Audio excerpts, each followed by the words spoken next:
Hello, and welcome to Confessions of a Successful Leader, hosted by me, Andrew Tallents, the self-coaching expert. In each episode of the show, we hear the insightful confessions of a successful leader who wants to inspire others to live their professional and personal dreams. I am always keen to hear your feedback, particularly in relation to the kinds of leaders you would like me to invite onto the show in future. But for now, sit back, relax, and enjoy the rich insights from our special guest.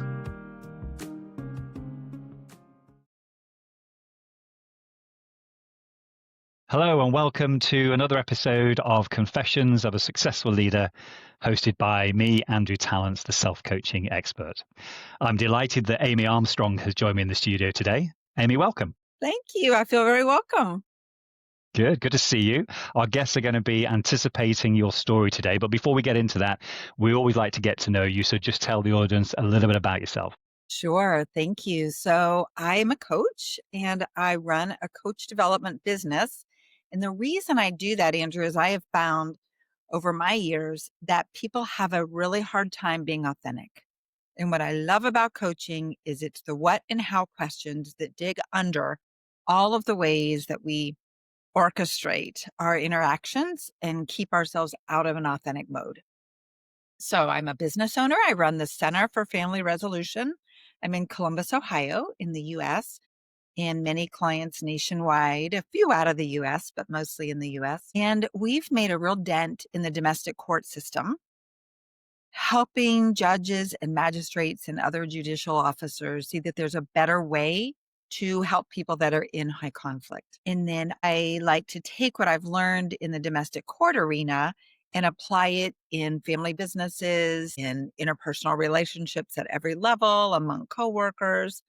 I like to help bosses work with their employees and help engage their employees and help motivate their employees. And my real job in life is to be authentic myself and inspire authenticity in others.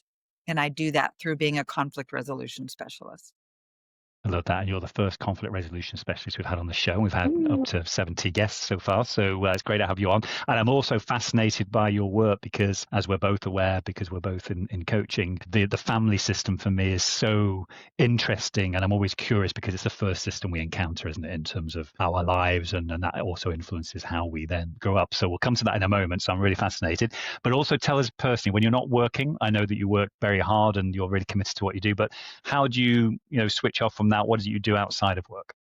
Yeah, I hike in the woods and I happen to live as of about 2 years ago. I moved into an area that is a bird sanctuary. And so I'm out with the birds and the coyotes and the squirrels and just really enjoy hiking. I swim. I just really love to move my body. And I'll tell you though, I'm nerdy. I'm always working because every hike I take, I come up with a new idea. I call them one pagers, but I write these one pagers, one after another.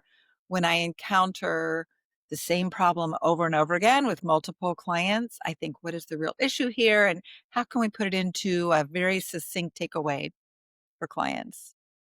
I love that. And again, what we both found in our careers probably is that when clients get out into nature, whether it's actually, intentionally or just by accident, they tend to have these ideas because they're actually in nature and obviously the system then supports them. Well, let's connect exactly what you're saying. The family system has a lot to do with the environment. And so one of the interventions I do with families is literally take them out into the woods and have a new environment for them to try on a new narrative. I'm all about helping them write a new story. And we can't really do that in the same environment that we're used to. So getting out in nature, actually pushing the edge a little bit, doing something that's a little bit out of your comfort zone can really undo all of our usual strongholds of our stories that lets us really gain an ease and a flow to creating a new story. Thank you. So our guests are going to be knowing the next question. Take us back to your own family system. What was it about that shaped who you were in those early days? Yeah, sure. The short version is dad raged and mom cried. And it was my job to protect my mom. And I took that on and became the little light of her life. And I was the joy in her life. And it was great in a lot of ways. I liked being a positive person. It's just, it wasn't until I was 45 years old that I gave myself permission to not be happy all the time. Yeah. So my family system was to smooth over all of the discord, to just keep my mom from going over the edge of her depression. She drank a lot, and I was always trying to coax her into not drinking, and it was just this job I took on and actually felt quite good about, because I did feel like I was making a difference and I was really helping her. And then once my own marriage fell apart and I got really scared about how I was going to support myself, that I realized I wanted to expand my palette of emotions and start to feel a little broader experience of emotions rather than just trying to rush back to joy all the time. It's really important. And I had a similar experience in my childhood. And I think Oh, what might be useful for the audience to relate to, because it is so common for whatever it is that happens within that system between parents, and it's different for everybody about how that affects us. And you're right, we just get on with it. And sometimes we find joy in it at the time, and that's what it is. But just talk to the time what that meant in terms of your friendship groups and what that whole environment was like for you as you were there for your mum.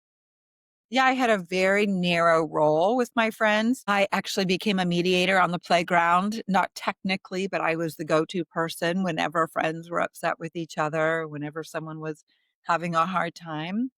And again, I felt really good about it because I loved having a purpose, but it definitely gave me a sense that I was living in a hole with this label of peacemaker.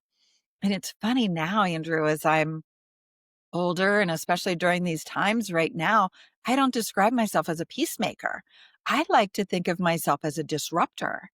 And it's disrupting the patterns where peace can be really dysfunctional. Because even though in our families we might just take on a role that we feel good about, there's always a role that we're denying, right? And so I did not become a truth teller until I was in my 40s. And so this role I had as a peacemaker kept me from being a truth teller. And now I get to be both. I certainly help bring peace in the world, but I don't define myself that way. I really just stick with the truth telling part. And it can be very disrupting, but then the truth actually reveals a much deeper potential for peace. And even though you're in that environment and playing that kind of role, which must have been exhausting at times, even if it didn't always feel like it, what can you remember about what your earliest dreams were as a girl? Honestly, my dreams were to make my sister proud of me because she was the smart one, I was the social one, and I just followed her lead. So it really your question is actually very important to me because I didn't give myself permission to have dreams. I just wanted to follow exactly what my sister thought was what I should do.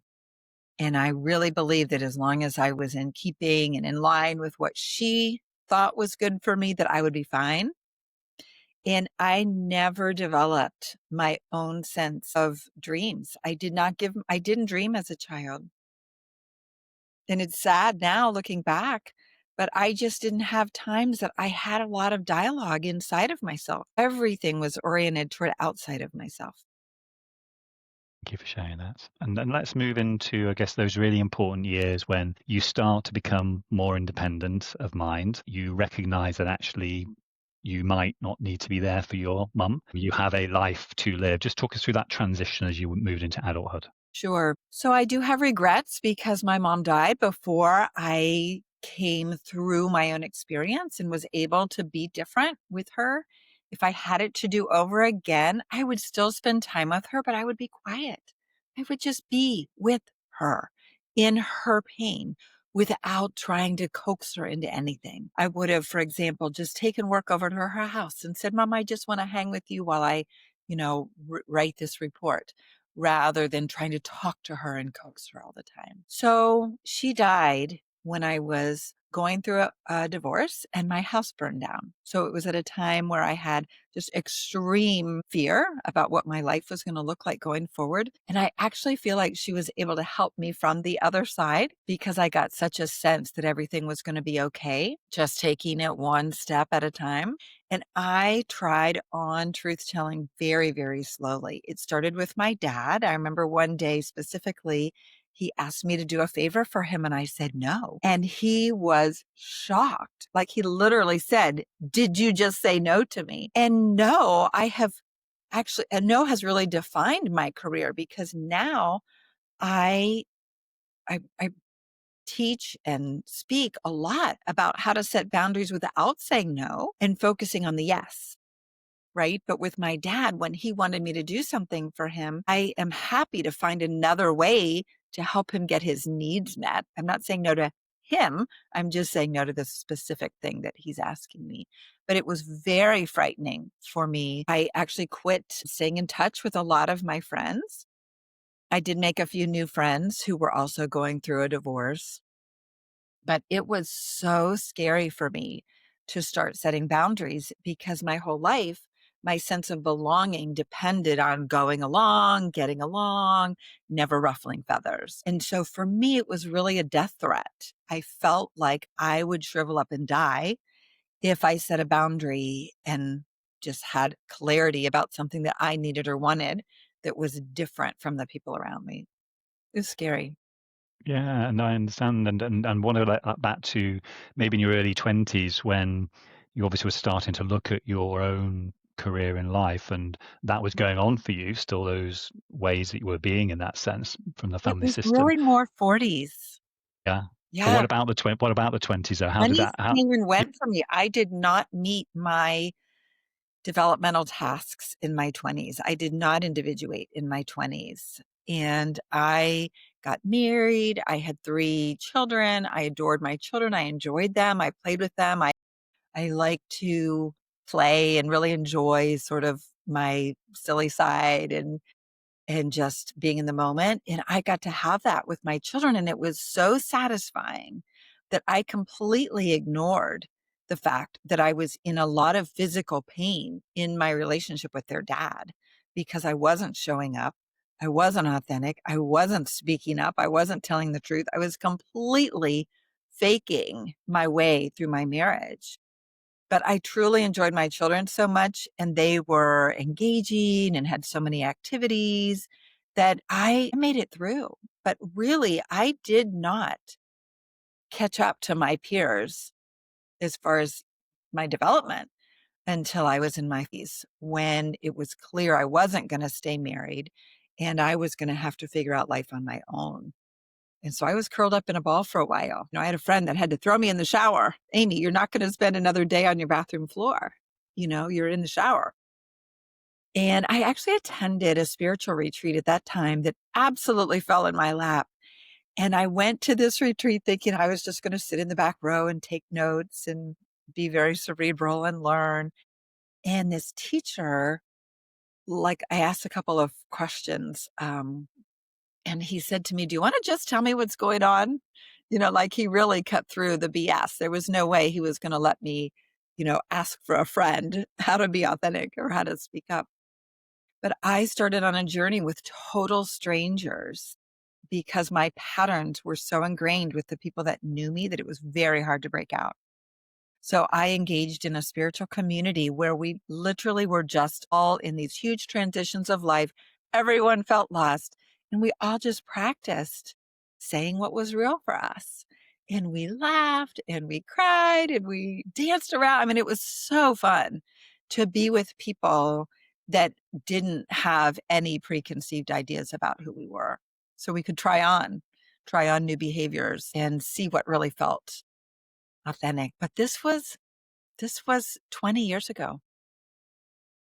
just talked I already feel it, and I don't know, we've not spoken about this specifically, but I almost sense the relief, the valve that was let off when you're in that group where you could talk that truth. Yeah. Yeah. It was very scary because I had no defenses at that point. They weren't going to hold water anymore. All the old mechanisms that I used to make people think I was fine weren't going to work anymore. Yeah, so it was scary, but it was time, to just bring it on, let it out. Yeah, so Talk that's us what I then do through. now. Yeah, sorry. Yeah, so that's what I do now. So I have become, you hear this all the time in the coaching world, right? We become the coach we wish we had, where we help people feel the word safe can be overused, but we help people get curious about their own authenticity and what else might be going on under their story. And so, as a coach, to just show this incredible curiosity without any judgment helps people start to do that for themselves. And so, in the conflict world, when they're bringing a conflict, which of course they blame entirely on someone else, we can model for them that that curiosity is actually really engaging and inspiring and so interesting to start to uncover what else might be there. Yeah, because I don't want people missing out on decades of their life like I did. Yeah, no, I get that. And that there's usually this personal story before why we get into coaching. And I hear that with you. Just talk to us, really interested in, as you were moving through that spiritual group and redefining yourself in that sense with those new patterns, what did that then lead to over the coming months and years about how your life changed? Yeah. So first I developed the nerve to actually go through with a legal divorce. I had been separated for 3 years. My husband had gone on with his life, but he was fine staying legally married. And it was put in my lap then that if we were going to get divorced, that had to be on me. And so I was able to go through with a legal divorce, start dating, choose a home of my own for the first time in my life, choose a car of my own, choose a vacation of my own for the first time, and really develop a way of talking to myself. Just really, it sounds a little bit, I don't know, maybe it's overused, but, be your own best friend and journaling a lot and really asking myself, what am I actually experiencing here? Right? What's the real feeling? What's the real thought? Rather than just falling into what I'm supposed to say in order to make someone else feel good. And so I developed a deep mindfulness practice where I could have an experience, for example, with the gentleman that I was dating and ask myself, well, not only what do I like about him, but what do I like about me when I'm with him? Right. And just ask questions that never occurred to me before. And I started a business, right? Started making my own money and seeing how I could show up for people and support them in ways that they had no idea that they even needed, and what it could look like to challenge people in a loving, gentle, but very firm manner that would help people know there's more here. There's something else here that we get to discover. I'm not buying your story, right? I I'm love it. hearing your words, but I'm not buying it. There's more. I guess at this point, it'd be really interesting to understand there'll be people out there that relate to your story. They may have been curled up for a number of years, maybe decades. They suddenly discover what it is that they're here to do. And some people never discover that. It's too late for them, but some people will. They'll discover that. And yet there's this opportunity, maybe because of where they are right now, they can start their business like you did. Just talk a little bit about what did you find most challenging in those first 6 to 9 months of setting the business up, from an entrepreneurial perspective, Right. just again, so others can learn from that. So that's an easy question for me because I have such an optimistic spirit and I believe in my dreams so much now that I knew if I wanted something, it was going to happen, but I didn't put the numbers to it. So it took me a few years to learn that a business is a lot about numbers and we need to measure progress. We need to measure success. We need to measure, how do we know when it's time? I just expanded my office space from 3 offices to 6 offices. How did I know that it was time to do that and hire other people rather than just, wouldn't that be fun? Right? Because I tend to measure success by how much fun I'm having. And so for me, the big, big lesson is making sure that the numbers and the measurement line up with the dream. And it's not depleting the dream to put it into concrete terms on a balance sheet.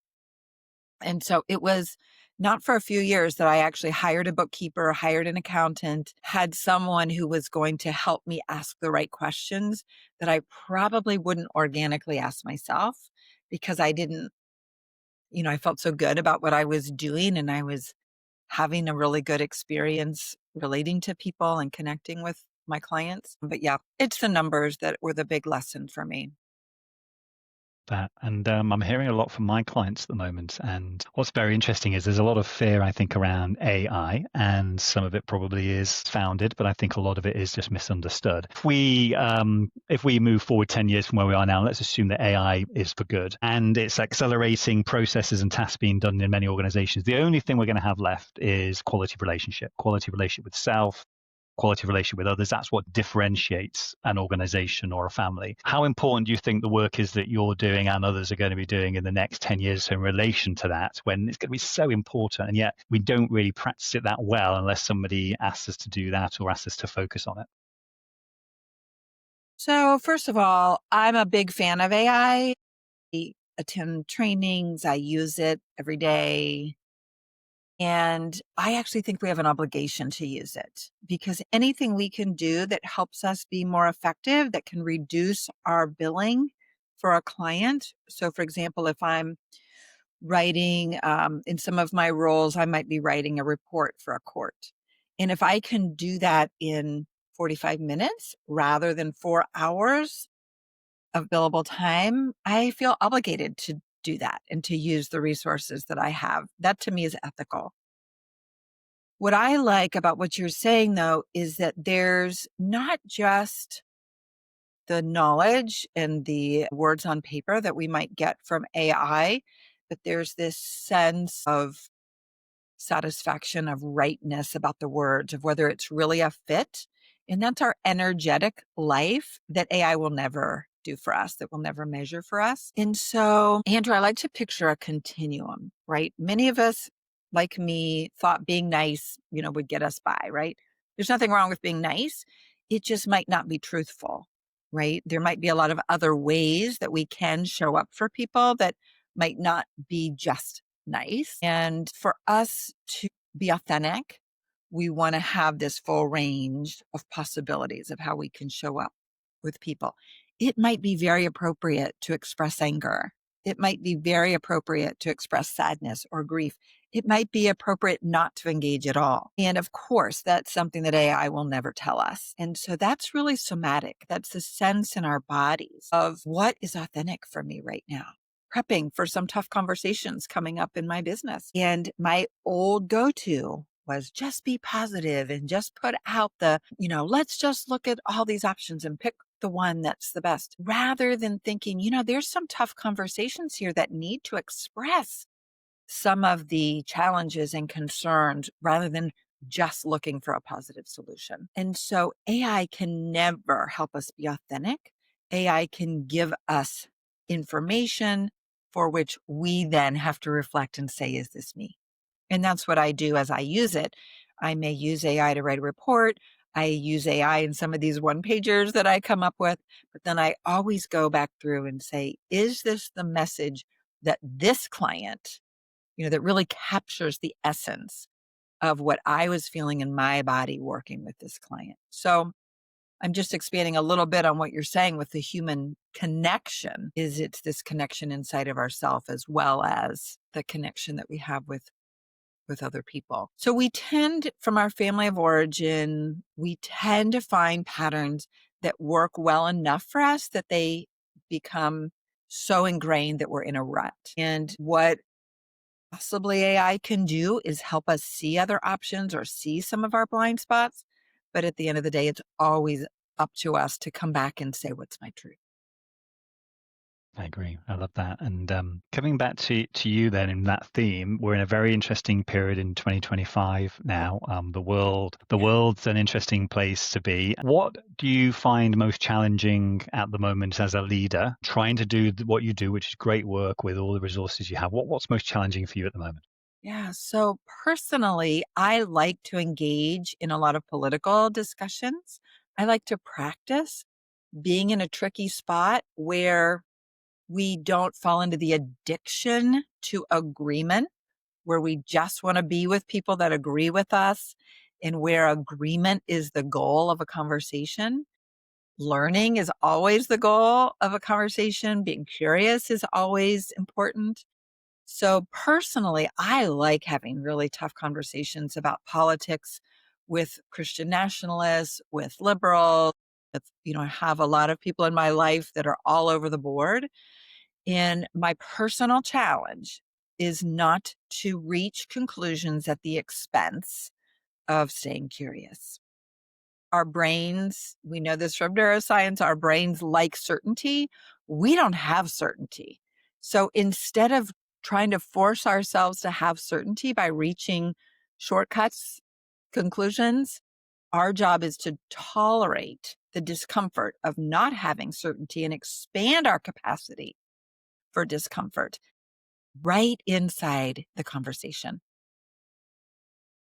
That said, as a leader, what I see is that people want so much to get along, and I believe that's biological, that I think we shortcut ourselves. I think we can tolerate the discomfort of not getting along, which actually helps us reach better, sustainable solutions of how we're going to function, whether it's as a team, whether it's as a leadership hierarchy, hiring, firing, how we're, in the US dealing with a lot of federal jobs changing, being eliminated. I just talked to a woman the other day that is coming to work for me that was formerly a DOJ, a Department of Justice employee. So we've got to have tough conversations that are not focused on agreement. And I just think it's too easy to fall into that addiction to agreement. And instead of learning to expand our own capacity to appreciate the different perspectives that folks bring to conversations. I love what you're saying, and there's a systemic element here, isn't it? Because we go right back to the savannah when human beings were obviously engaging in some kind of interactions with each other and disagreeing with each other. We've all got this capability that you're talking about, and yet for different reasons, as you say, we're now agreeing more. So what is it that the system can do, those that have influence in the system, to enable us to be more effective at this? Yeah. Well, I know I'm making a dent in the domestic court system because I travel the country talking with judges and magistrates about using coaching in dispute resolution. And so it's a bigger process than mediation, where we're not just looking to solve the nuts and bolts of the case, but we're actually looking to see what's in the way, what's prevented it. Why, if I have a mom and dad in front of me, I might ask them, why do you need me? Right? What has prevented the two of you from hopping on a phone call and resolving this on your own? What's actually getting in your way? And what are you worried about if we don't reach a resolution today? Whereas a lot of dispute resolution professionals just want to say, where's the common ground and where can we agree? I like to talk about the gap. What's creating the gap? And once we can help people bring some vocabulary to what's causing the disruption in the first place, the solutions often bubble up all to themselves. So in my world, working in the domestic court system, I feel like I can really make a dent. That system can change. It is changing. Thankfully, we're really reaching some new ideas at the intersection of mental health and domestic law. But the system in general always has to be addressed from whatever's in front of us. So I can't affect change. I'll use, for example, human trafficking. That's not my area. I'm not affecting change there. I care. My heart hurts. I get very sad when I hear stories, but that's not my area. That's not what I've been called to address. And so I'm not going to make a systemic change there. So our job is to be really clear, in what area am I called to make a change in the system? And we start with our one-on-one conversations. We start with our own capacity to tolerate discomfort, and we want to expand and expand and expand. We want to replace, I'm a big believer in boundaries, and we need boundaries, but we also need to keep increasing capacity rather than just cutting people off. And we really need to look at what is our calling that day rather than getting so overwhelmed that the system is so out of whack and just shutting down or feeling too overwhelmed. Yeah, it's a challenge. And I see this all the time. I remember working with a leadership team where I said, okay, today we're going to talk about conflict. And they said, can we actually change the word and maybe use disagreement? And it was even the word itself. And yet we all know that conflict really is at the heart of all innovation in that sense. So I love what you're talking. Conflict really hinders creativity. Yeah. So as a coach, bringing coaching, especially the type of coaching that I ascribe to with, I use strictly International Coaching Federation competencies, and using that approach that is always asking questions that we don't have an answer to and always letting the other person drive what's next. What's important to you that we talk about next? Or how are we going to know when we're done with this conversation? What's success going to look like? Always engaging, even as the highest level leader. We want to be engaging people that see their role, that their engagement in the conversation really matters. We've got time for one last question. So my question to you is, time has flown. Where did it go? I want to understand, now you are where you are in life. What is the dream now? Yeah. The dream now is to, besides playing more, which is one of my big resolutions right now, is really helping other people see that in the midst of conflict, they're still themselves. And so I run a couple of really high-end groups. And by high-end, I mean high intensity groups. And my personal professional dream is to expand my groups and help develop leadership within those groups. I love doing speaking. I'd love to have 3 or 4 really engaging speaking opportunities every year, and then growing my groups. And if people want to contact you and collaborate in some way or interest in these groups, what's the best way of them getting contact? Sure. Actually, my website is the centerforfamilyresolution.com. My groups are listed there. And I'm also on TikTok. I do a Amy Armstrong conflict-free handle for co-parents that are really struggling with conflict. Super. Well, Amy, I've just loved the journey today, and thank you for being so honest with us about what happened in the childhood and those years, where you were obviously curled up in that sense, ready to come to life, and then did through the courage that you showed. So I really appreciate you sharing your story, and thanks again for being on the show today. Thank you so much for your hospitality. I appreciate it. I hope you enjoyed this episode of Confessions of a Successful Leader.